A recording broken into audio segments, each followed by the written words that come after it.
मुद्दा एक है कि आज ये प्रयागराज की अकेली मीटिंग नहीं थी। आज हमने भी कहा कि जहां हम नहीं जाएंगे क्या मीटिंग नहीं होगी? हम कब तक रहेंगे? तो ये आंदोलन तो जारी रहना चाहिए। तो आज 4 मीटिंग थी, बड़ी पंचायतें चालू हुई। प्रयागराज, आगरा, अलीगढ़ और गौतम बुद्ध नगर, चारों जगह मीटिंग चली हुई है। मुद्दे सबके सेम हैं।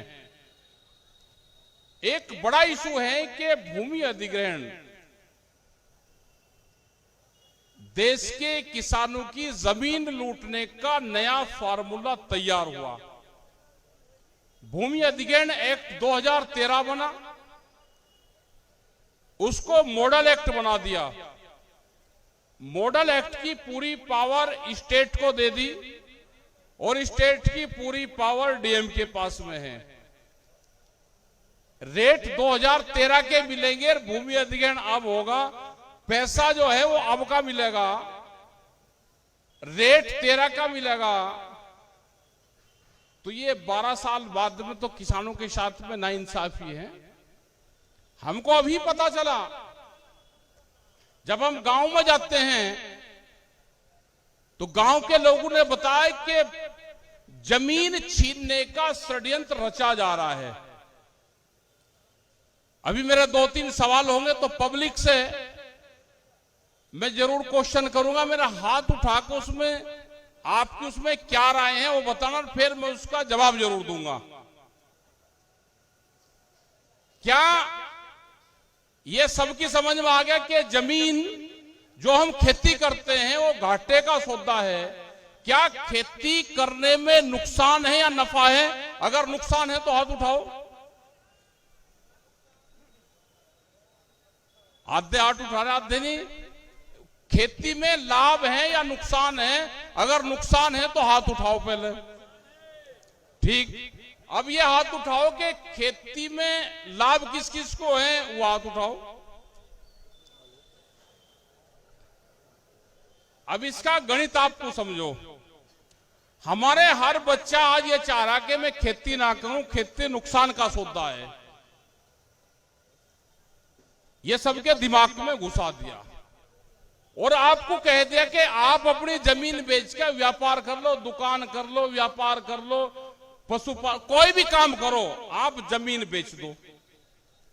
हमारे स्कूल बंद कर दिए। हमको अनपढ़ हैं हम आदमी, सीए हमारे पास नहीं, वकील हमारे पास नहीं, जब खेती की फसल कहां बेचेंगे वो हमें नहीं। उन्होंने कहा कि खेती में नुकसान है, आप जमीन बेच दो और आप अपना व्यापार कर लो। व्यापारी को ये कह दे कि पैसा कमा के, वो डॉक्टर हो, इंजीनियर हो, व्यापारी हो, कोई और धंधा कर रहा हो, कि तुम जमीन खरीद लो। व्यापारी जमीन खरीद रहा है, कोई किसान जमीन नहीं खरीद रहा। तो ये सरकारों की पॉलिसी है कि किसान से जमीन छीनने का प्लान बना लिया इन्होंने, और हम नौजवान और गांव के लोग उस गिरफ्त में फंस गए। हमने गांव के लोगों से भी पूछा, भाई आप खेती करने में कोई बेईमानी तो नहीं करते? आप हल पूरा चलाते हो, सुबह ही उठते हो, ट्रैक्टर चलाते हो। उसने कहा जी हम पूरी मेहनत करते हैं, हमें भाव नहीं मिलता। तो इसका मतलब ये हुआ कि किसान का हल बेईमान नहीं है, ना किसान बेईमान है खेती करने में। दिल्ली की कलम बेईमान है, जो भाव देती है वो कलम बेईमान है। ये रोज रूड़ा रुका रखते हैं, रोज रूड़ा रखा रखते हैं कि मिलिट्री ने ये कर दिया, वो कर दिया।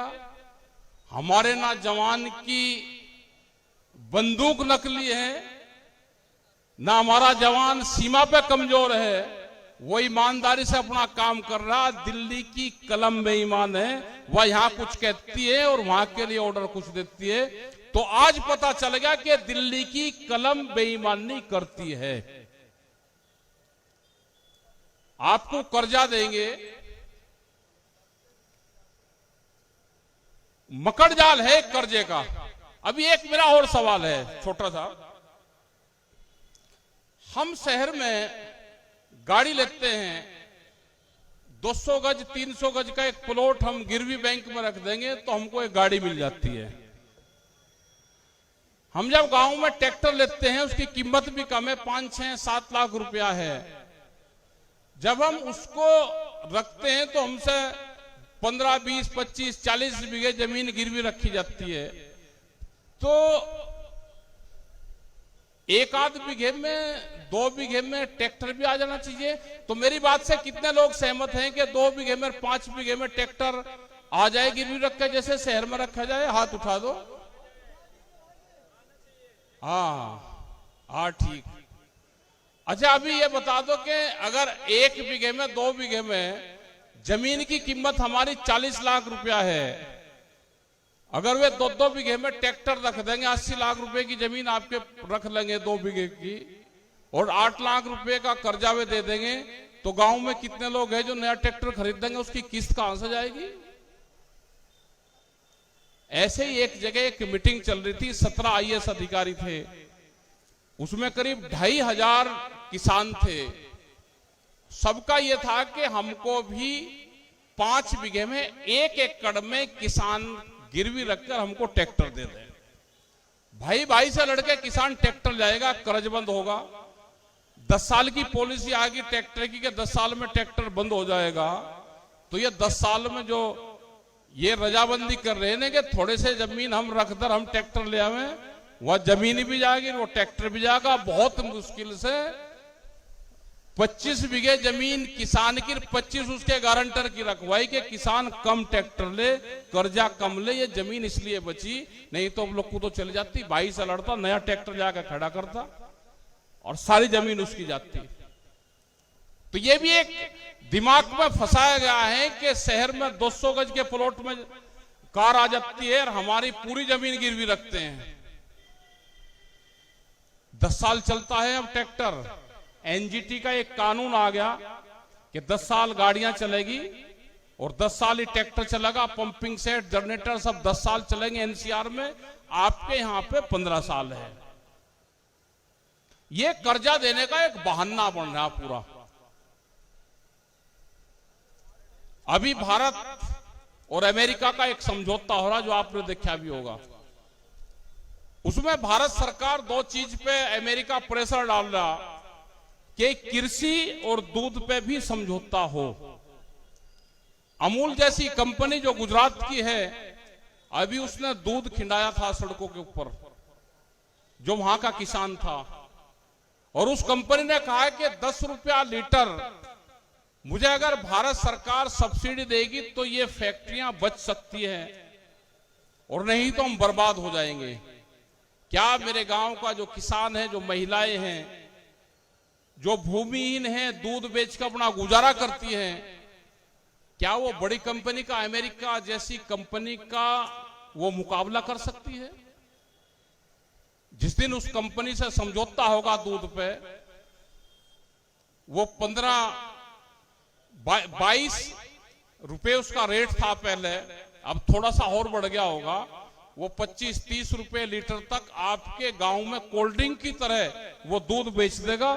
जिस दिन वो समझौता होगा, हमारे सारा पशुधन यहां से खत्म होगा, हमारा दूध का पूरा व्यापार खत्म होगा।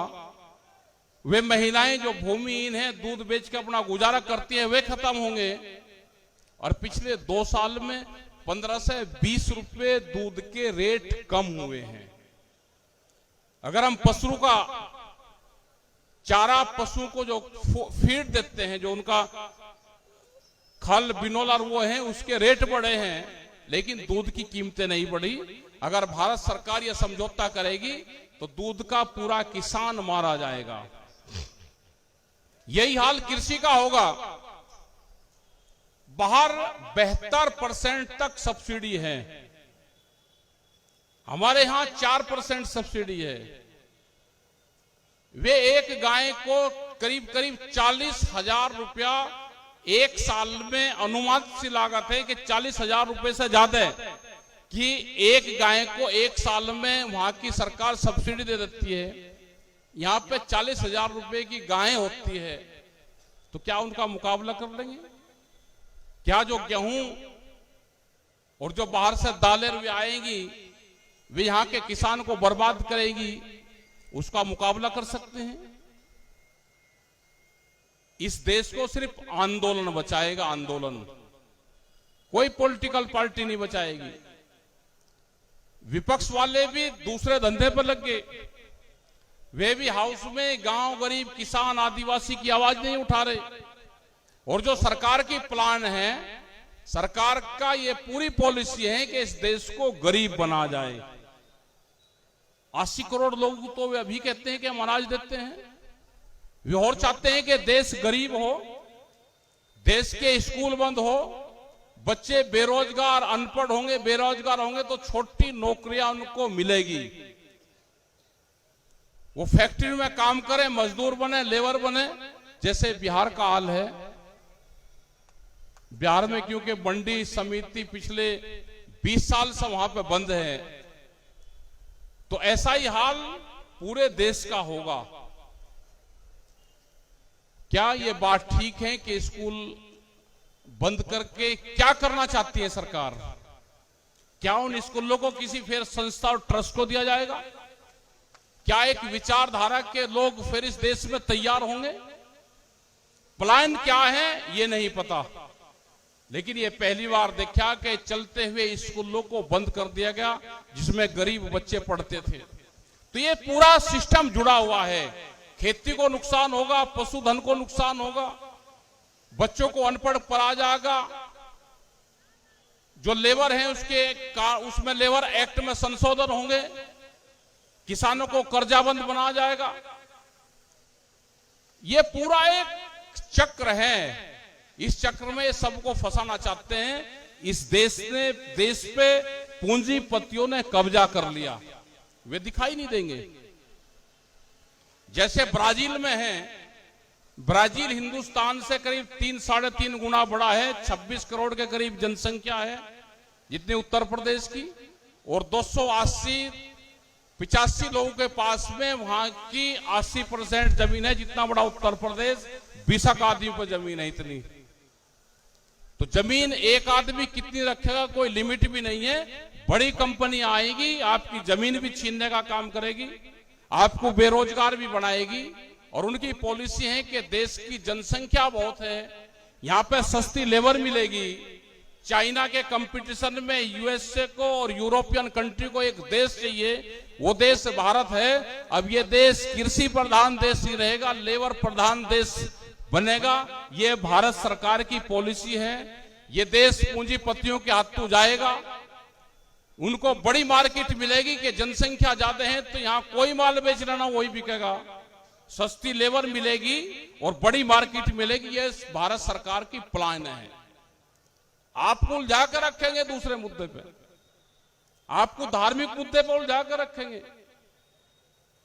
और उनकी नजरें आपकी जमीन, आपकी खेती, आपकी किसानी उसके ऊपर है। तो भाई अपने संगठन को मजबूत रखो। जिस तरह से आज मीटिंगें हुई, 4 मीटिंग, इसी तरह से अपने संगठन को मजबूत रखें, अपने नेताओं पर विश्वास रखें। अपने जो जमीन है कर्जा कम लो, खर्चा कम करो। अब बहुत लोग हैं कि नशे के आदी हो रहे, गुटखा, यहां पे भी शराब पी कर आ रहे, गुटखा खा रहे। क्या गुटखा से भाई आपकी भूख मिटती है? कौन से उसमें ये बना हुआ है? क्या ये है? इसका इस्तेमाल बंद करो। ब्याह शादी में बहुत खर्चे कर रहे हैं, उसको खर्चे को कम करो। खर्चा कम करके ही आपकी आमदनी बढ़ेगी। खेती में कोई नुकसान नहीं है। ये एक भ्रम फैला जा रहा कि खेत में नुकसान है, भाव नहीं देते तो उसका नुकसान है। खेत में पैदावार होती है, अगर भाव मिल जाए तो कोई नुकसान नहीं है। लड़ाई भाव की लड़ो। आपकी जमीन के रेट अगर बढ़ रहे हैं तो उसको बेचने का प्लान मत करो कि जमीन बिक जाएगी मैं अपना गुजारा कर लूंगा। आप अपने खेत में होने वाली फसल से अपना गुजारा करो, जमीन बेच के गुजारा मत करो। अपने खर्चे कम करो, ब्याह शादी में खर्चे कम करो। जन्मदिन की एक बड़ी बीमारी आ गई भाई। जन्मदिन तो एक घर में अगर 20 आदमी है, ज्वाइंट परिवार है, तो हर 20वें दिन आपका जन्मदिन आएगा। आज 4-4-5-5 हजार 2-2 हजार रुपए खर्च कर रहे हो उसमें जन्मदिन पे, तो 40-50 हजार रुपए आपने 1 लाख रुपए वैसे ही उड़ा दिए। एक केक लाओगे उसको काटोगे, इसका जन्मदिन है, भाई पेड़ लगा दो उसके नाम से, हमारे जंगल ठीक हो जाएंगे। बहुत तीज त्योहार ऐसे आ गए कि आपको उड़ा कर रख दिया पूरे सिस्टम में। खर्चे कम करो, आमदनी बढ़ेगी। मोबाइल है, मोबाइल एक बहुत बड़ी बीमारी, पता ही नहीं चल रहा, कहीं कहीं लाख उसका मोबाइल आना। अगर एक घर में 10 आदमी है, मोबाइल चलाना हो तो 10 के 10 अलग मोबाइल है। 15, 20, 25, 40 हजार से कम मोबाइल नहीं आ रहा, 3 साल में खत्म हो जा। तो खर्चा तो वहां पर जा रहा है ना। बिजली पे रोड़ा है पूरा, बिजली प्राइवेट सरकार करना चाहती है, हम चाहते हैं कि प्राइवेट ना हो। अगर प्राइवेट बिजली देखनी है तो टोरंटो कंपनी आगरे में है, उसने बिजली को प्राइवेट करा, वहां पे ले लिया। कर्जा भयंकर है किसानों के ऊपर वहां पे। और गौतम बुद्ध नगर से सुभाष और ये सब लोग आ रहे, वहां पे भी गौतम बुद्ध नगर में भी बिजली को प्राइवेट करा जा रहा है, तो वहां पे आप ट्राई ले सकते हो उसका। तो हमारा यह भी विरोध है कि बिजली प्राइवेट ना हो। जमीन अगर अधिग्रहण करनी है तो सर्किल रेट को बढ़ाना पड़ेगा। बीज खाद कहां से आ रहा, बीज खाद आपको मिल नहीं रहा, पशु को मारने का प्लान है, तो एक ही साल इकट्ठा प्रोग्राम चल रहा। जैसे एक देश है टर्की, वहां पे उस टर्की देश में हमारा संगठन है, वहां पे काम करता है। उस संगठन का नाम है चिप्टी शेन। टर्की में जो संगठन है उसका नाम है चिप्टी शेन। तो हम करीब वहां 5-6 साल पहले गए, तो हमने वहां पे पता करा, भाई यहां पे पशु दिखाई नहीं दे रहा। उसने कहा जी इस टर्की से तो पिछले 25 साल से यहां से पशु पूरा खत्म हो गया। यूरोप से दूध आता है यहां पे। तो अगर एक देश के पूरे पशु ही खत्म हो गए और दूध यूरोप से वहां पर आ रहा है, तो भारत में भी पॉलिसी यही है कि बाहर का दूध का समझौता करो, यहां का पशुधन खत्म होगा, पशुधन खत्म होगा तो खेती खत्म होगी, खेती खत्म होगी तो लेबर बनेगी, और लेबर बढ़ेगा तो ये सस्ती लेबर इस देश में मिलेगी। ये प्लान बन रहा है, आपकी जमीन जाएगी और आप लेबर पे काम करोगे। ये गणित समझना पड़ेगा आपको सबको। अपने आंदोलन पे ध्यान दो, किसी पॉलिटिकल पार्टी के चक्कर में नहीं आना। वे हाउस में कुछ नहीं कर रहा, ना सत्तावास कर रहा, ना विपक्ष कर रहा, मिलिट्री पे आवाज उठा रहे। अरे मिलिट्री को अपना काम कर लेने दो, जो उसका युद्ध विराम करना, लड़ाई लड़नी, क्या करना है वो कर लेगी अपने आप, लेकिन पूरा क्वेश्चन उसी के ऊपर है। तो आप अपना ध्यान रखो, अपने गांव में ध्यान रखो, नशे पत्ती से दूर रहो, खर्चे कम रखो, पेड़ लगाने का प्रोग्राम करो, और अपने संगठन पर ध्यान रखो। और आपका बहुत बढ़िया प्रोग्राम यहां पर रहा। जो यहाँ पे वॉलंटियर थे उनका भी धन्यवाद, जो यहाँ के पुलिस प्रशासन के लोग थे, अच्छे व्यवस्था, ये पूरा रास्ता रोक का आपको रास्ता दिया, उनका धन्यवाद। जो खाना बनाने वाले उनका धन्यवाद। पूरी कमेटी का अधिकारी यहाँ पर आए हैं, उनको ज्ञापन देंगे। और हमारी जो बात है वो सरकार तक पहुंचाने का काम करो, क्योंकि सरकार की जो पॉलिसी है उस पॉलिसी का हमको पता है। आपका धन्यवाद। जय हिंद, जय भारत, जय प्रयागराज।